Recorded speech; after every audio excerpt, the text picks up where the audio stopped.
Tinokuchingamidzai kuchechi yedu yePamhepo yeChrist Embassy yatinoita muChishona.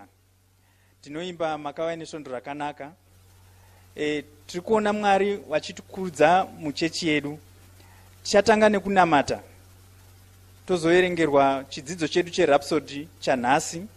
Mushure mezvo mufudzi wedu, mufudzi Brighton wachauya neshoko raMwari. Haleluya. Saka panguva ino ndoda kuti titende Mwari. Tovatenda nekukura kuri kuita chechi yedu yePamhepo. Tiri kutekeshera munzvimbo dzakawanda. Uye tiri kuona vanhu vakawanda vari kunza chitaura nesu kuti zviri kuita. Toda kuti titende Mwari nekukura kwechechi yedu. Ngatinamatei.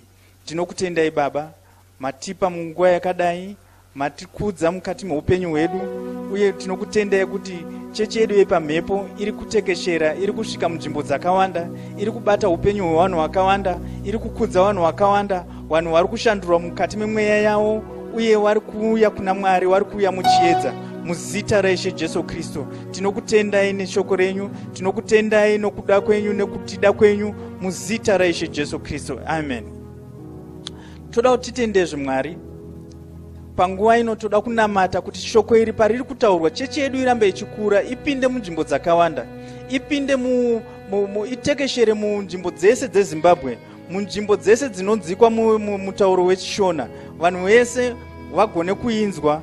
Uye patinoita zviziviso, vazhinji wauye wanzwe shoko raMwari. Ngatinamate kukura nekutekeshera kwechechi yedu yePamhepo muzita raIshe Jesu Kristu. Ndinokutendai Baba, nokuti munzvimbo dzese makatipa kuti dzive dzedu, makati munotipa senhaka vanhu vese vari mukati menyika ino. Saka naizvozvo patinoendesa chechi yedu iyi tichitaura pamhepo, vazhinji vachanzwa shoko renyu. Tinonamata kuti pasave nepatinodzivirwa kunzwa, pasave nevanotadza kunzwa shoko iri, vanoda kuti vazive vagone kuziva, vanoda kuti vaone vagone kuona, vanoda kuti vadzidziswe shoko raMwari vadzidziswe shoko raMwari.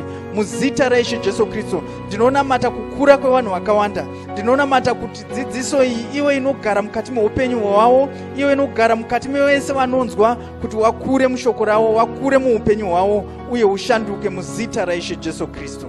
Amen. Toda kupedzisira tichinamata. Panguva ino toda kutonyanya kunamata nendimi. Haleluya. Toda kunamata kuti shoko raMwari ratiri kunzwa rigare mukati meupenyu hwedu, risimudzire upenyu hwedu, ritishandure, tigone kugamuchira uye tigone kutekeshera sekutekeshera kwatakaprofitwa kuti kuriko gore rino. Haleluya.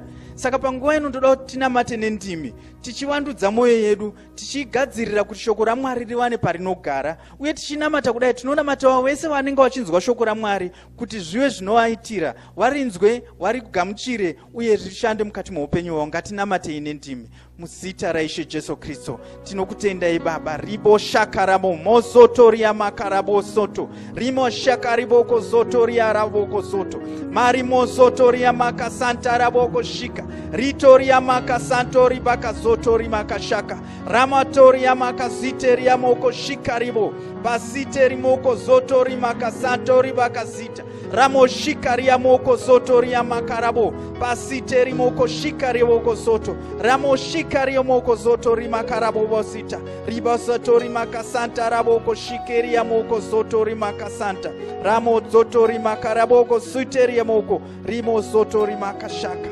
Tinotenda Baba, makanaka Ishe Jesu, muzita raIshe Jesu Kristu. Chidzidzo chedu chanhasi kubva kumufudzi Chris Oyakhilome chinoti tonga muviri wako. Haleluya. Kubva kuna Vakorinde wekutanga ndima 9 verse 27 inoti, asi ndinorwadzisa muviri wangu ndichiuita muranda, kuti zvimwe ini ndamboparidzira vamwe, ndirege kuva wakaraswa ndimene. Haleluya. Iwe unogona kunge uri mwana waMwari, muviri wako unofanira kutongwa neshoko raMwari. Kune vamwe vaKristu vasingagoni kuita mabasa epamweya. VaKristu ava havatogoni kuzvinyima zvokudya, havagoni kuita nguva yakareba vasina kudya. Chikonzero ndechekuti vane usimbe. miviri yavo haivatenderi kutsanya, havadi kunzwa nezvokutsanya. Vanotonetseka chaizvo vakanzwa kudai. Vanobva varangarira zvokudya zvinonaka. Zvokudya izvi zvinenge zviri zvavanga vatokanganwa. Vanotanga kunzwa nzara yakawanda. Nokudaro zvinobva zvavanetsa kuzvinyima zvokudya. Asi panguva dzakadai, mweya wako unokuyambira. Saka iwe unofanira kuuteerera. Muviri wako wenyama unenge uri kutsvaka kukutonga. Asi iwe unofanira kurega mweya wako uchitonga. Zvisizvo unenge wakarasikirwa nemukana wekurowedzera muviri wako. Saka muviri uyu unozokutonga. Unokutonga pazuva rinouya dambudziko. Zvino Mwari havadi kuti izvi zviitike kwauri. Mundima yatavhura nayo, apostora Pauro ataura achiti, asi ndinorwadzisa muviri wangu ndichiuita muranda, kuti zvimwe ini ndamboparidzira vamwe, ndirege kuva vakaraswa ndimene. Kuda pangaita mabasa epamweya aunofanira kuita, unofanira kuita mabasa aya. Ingava iri nguva yekunamata, unofanira kunamata. Usakurirwa nehope. Usanzwa kuneta. Bvisira kure zvose zvingakukanganisa. Zvijaidze kunamata panguva dzokunamata. Unenge uri kurowedzera muviri wako, unenge uri kuujaidza kutongwa nemweya wako. Muviri wako wenyama unogona kunzwa, muviri uyu ndiye munhu wekunze. Mweya wako unogona kunzwa, munhu wekunze unogona kurangarira. Mweya wako unogonawo kurangarira. Zviviri izvi zvinogona kurowedzerwa. Zvinogona kudzidziswa. Kuda ungadzidzisa muviri wako, muviri uyu ndio unozotonga upenyu hwako. Nokudaro upenyu hwako hauzonaki. Pane zvakawanda zvausingazogoni kuita. Unozokundikana muupenyu. Unozokurirwa. Asi kuda ungadzidzisa mweya wako, mweya wako uyu ndio unozotongawo upenyu hwako. Upenyu hwako unozotungamirirwa nemweya mutsvene. Sarudza kuti mweya wako utonge muviri wako. Rarama upenyu usiri hwepano panyika. Rarama upenyu usingatongwi nezvinhu zvenyika ino. Haleluya. Pupura uchiti, ini ndiri wa Kristu. Ndakaroverwa pamuviri wangu wenyama pamuchinjikwa. Ndakaurovera zvose namakaro awo. Ndinozviona semunhu akafa kuzviwi. Handichadawiri kuzviwi. Ndava mupenyu kuna Mwari. Ndava kudavira kuna Mwari chete. Izvi zvakaitika nokuti ndava muna Kristu Jesu. Ndinorarama muna mweya mutsvene nguva dzose. Ndinobereka zvibereko zvekururama. Mweya wangu unonzwa Mwari. Unodavira kuna Mwari. Haleluya. Panguva ino tasvika panguva yekurumbidza nekuimbira Mwari. Toda kuti tese tibatirane pamwe chete toimba nekurumbidza Mwari. Haleluya.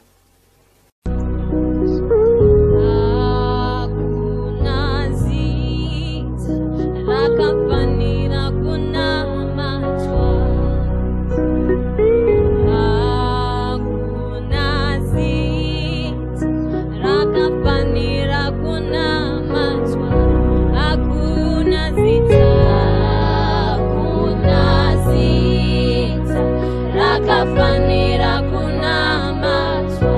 Hakuna zita rakafanira kunamatwa. Hakuna zita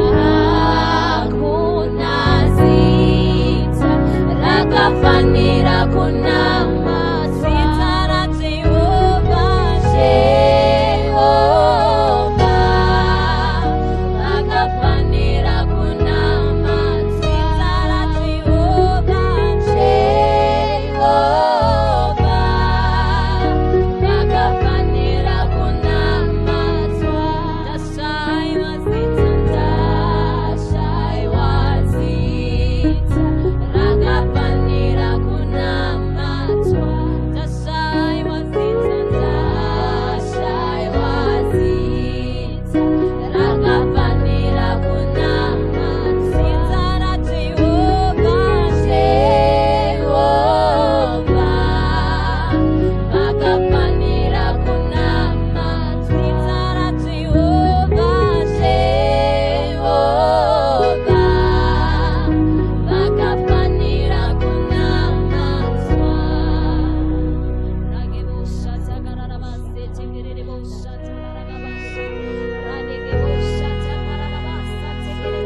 Tinofara zvikuru noda kweshoko raMwari ratinowana sondo rimwe nerimwe, chikomborero chikuru kuwana shoko raMwari sondo rimwe nerimwe sezvizvi.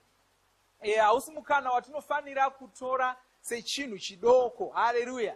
Uye ndoda kutora nguva ino kutenda mutungamiriri wedu mufudzi Kristo yaKilome, vanova mutungamiriri wemakereke eChrist Embassy, vanotipa mukana iwoyu wokuti tinzwe shoko raMwari, tidzidze shoko raMwari kunyangwe pamhepo saizvozvi. Haleluya. Pashoko ravo rechiprofita regore rino takakuudzai nechekare tikati vakati gore rino igore ratichakura nokutekeshera. Vakataura kuti chimwe chinhu chatinofanira kuita, pane zvinhu zviviri zvavakatikurudzira kuti tiite kuti kukura kwedu nokutekeshera kwedu chive chinhu chinoitika pachokwadi.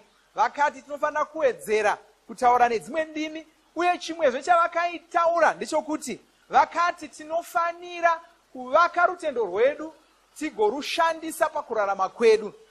Pakuvaka nokushandisa rutendo rwedu saizvozvi vakatidzidzisa chimwe chinhu. Vakati tinofanira kushandisa mashoko emuromo wedu kutara gwara roupenyu hwedu. Saka nhasi ndoda kuti nditore nguva yokungotaura yokungoti titarire chidzidzo chimwe chavakatipa, chavakatinyorera, chidzidzo chokushandisa mashoko edu kuvaka nyika yedu.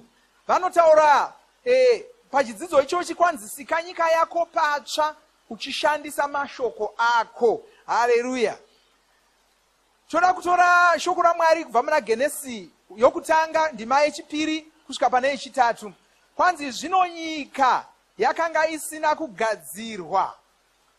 Haleluya. Zvino nyika yakanga isina kugadzirwa uye isina chinhu. Rima rakanga riri pamusoro pemvura yakadzika, uye mweya waMwari wakanga uchigara pamusoro pemvura. Uye Mwari akati, chiedza ngachivepo, chiedza chikavapo. Haleluya. Totarira kudzidziswa kwatakaitwa ipapapa. Kwanzi ko une zvinhu zvaunoda kushandura here? Mubvunzo uri kuuya kwauri iwe. Une zvinhu zvauri kuda kushandura here? Pane chimwe chinhu chaunoda kugadzira kana kuona muupenyu hwako here? Unogona kutora shoko raMwari, unogona kushandisa shoko iri kushandura zvinhu izvi.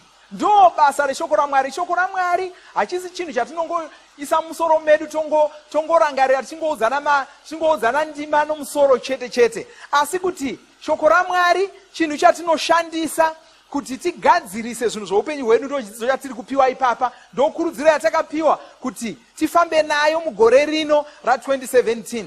Kwanu unogonawo kurishandisa shoko raMwari kusika nyika yako patsva kuti inake kudarika zvairi iko zvino.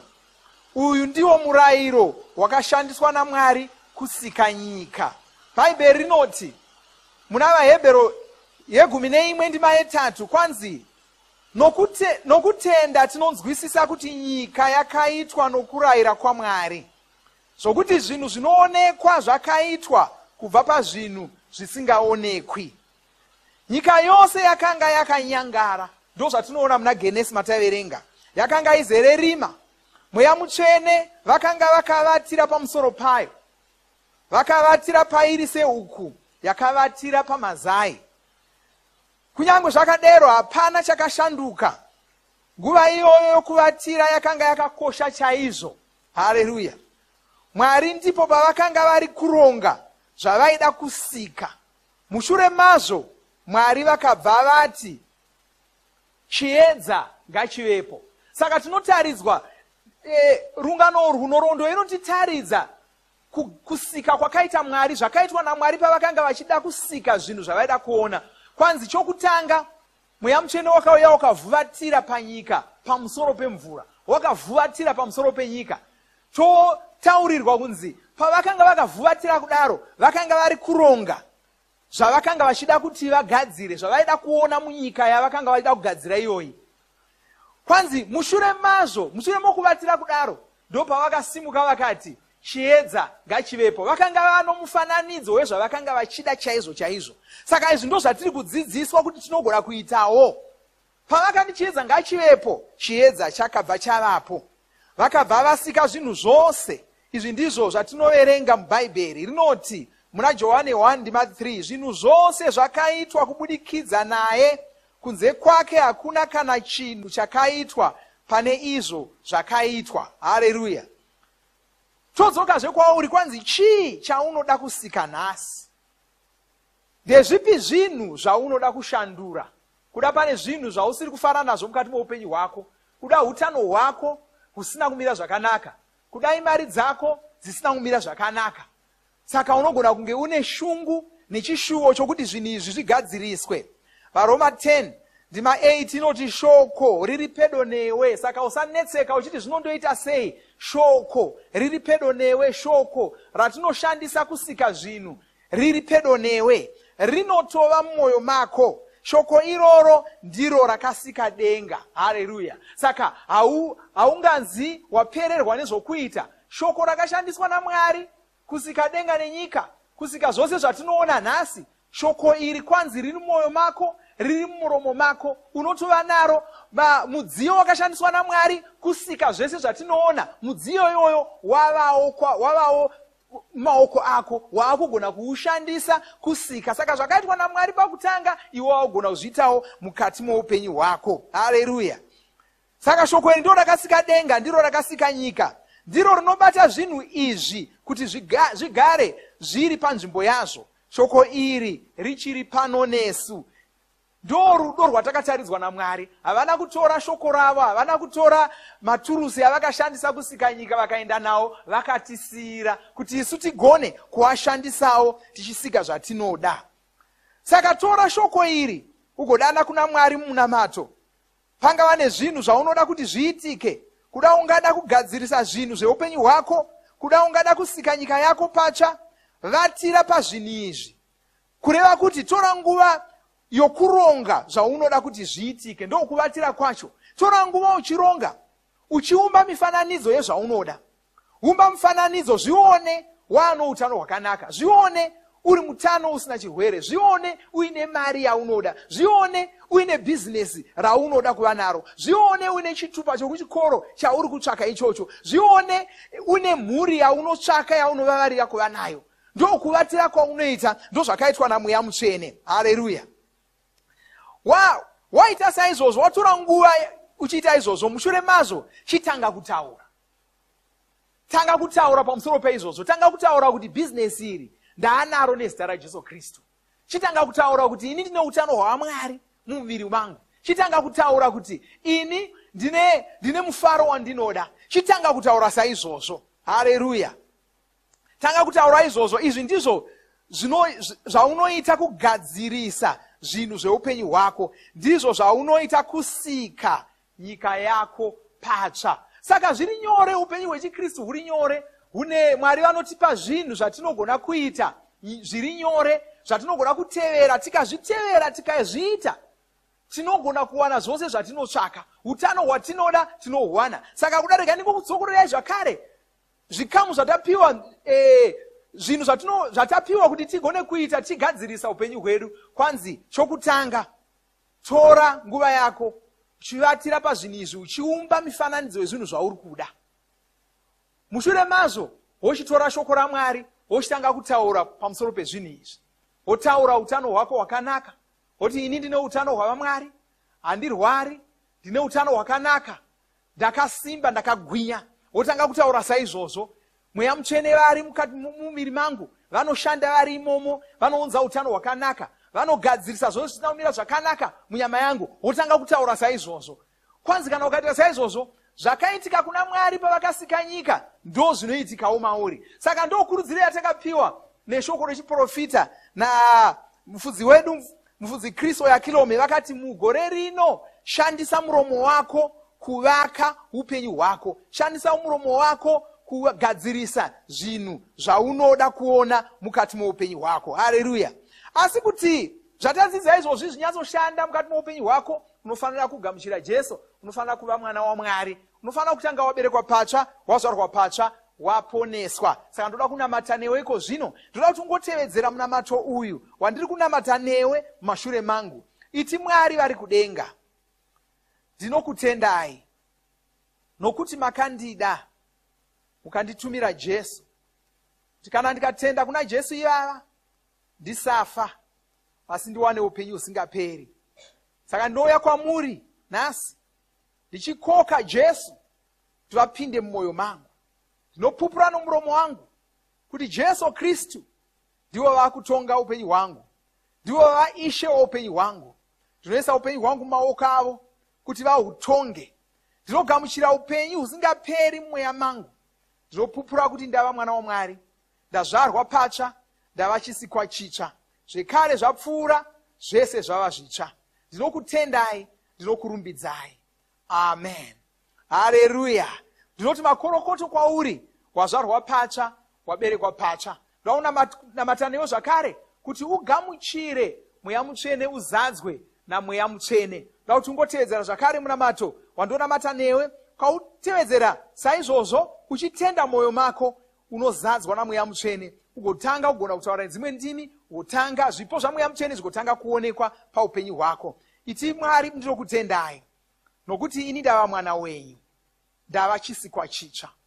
Makandivimbisa mweya mutsvene, saka ndinokumbira kuti mundizadze namweya mutsvene. Ndinogamuchira mweya mutsvene mumweya mangu, ndichipupura kuti ndazadzwa namweya mutsvene. Ndava kugona kutaura nedzimwe ndimi, ndava kugona kuprofita, ndava kugona kutaura mashoko anoshandura upenyu hwangu. Ndinokutendai muzita raJesu. Amen. Makorokoto zvekare, wazadzwa namweya mutsvene, wava namweya mutsvene, chitanga kurarama semunhu ana mweya mutsvene. Haleluya. Ndoda ndiko kunamatira zvekare iko zvino, wapinda munamato uno pamwe chete nesu, ndoda kunamatira. Chinamatira nchitaura chiropafadzo pamusoro poupenyu hwako nezita raJesu Kristu. Baba, ndinokutendai nokuda kwomumwe nomumwe wabatana nesu panguva ino muzita raJesu Kristu. Ndinotaura chiropafadzo pamusoro poupenyu hwake nezita raJesu. Iwe Satani, noti hauna simba pamusoro poupenyu hwake, ndinokudzingira kure. Bvisa ruoko rwako kubva pamusoro pevaberekwa patsva nhasi, bvisa ruoko rwako kubva pamusoro pevapinda chechi ino nhasi, nezita raJesu Kristu. Ndinotaura kuti ruoko rwaJehovha ruri pamusoro pavo. Ndinodzingira kure marwadzo ese kubva munyama yavo, ndinodzingira kure zvirwere zvese kubva munyama yavo, ndichiti vanorarama vari muutano hwakanaka muzita raJesu Kristu. Ndinokutendai nokurumbidzai, ndopambiri kwamuri muzita raJesu. Haleluya. Haleluya. Ndoti makorokoto, nokuda kwezvaitika neshanduko yaitika mukati meupenyu hwako nhasi, upenyu hwako haucharambi hwakaita zvahwanga huri, zvahwanga hwakaita patatanga munamato uno. Ndoda ngokupai zviziviso tisati tavhara munamato wedu wanhasi, tisati tavhara chechi yedu yanhasi. Ndoda kuzivisai kuti dzidziso ine chiprofita chegore rino yakabuda. Haleluya. Asi ichiri kungowanikwa muchirungu kwenguva ino, asi toda kuti muzvizive kuti yakabuda. Inowanikwa padura redzidziso dzamufudzi Chris Oyakilome. Dura iri rinozikanwa nezita rokuti Pastor Chris Digital Library. Haleluya. Dura iri rinowanikwa painternet pakero inoti www.pcdl.co.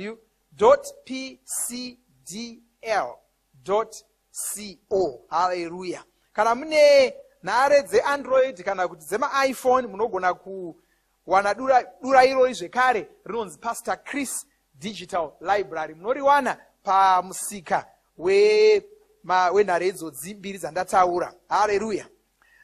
Zvakare tinokurudzira kuti mukoke vamwe pamunopinda chechi saizvozvi. Kokai vamwe vapinde chechi ino yePamhepo. Kokai vamwe mopinda chechi iyi muri makawanda, muri boka. Usangopinda uri wega, usangodya uri wega.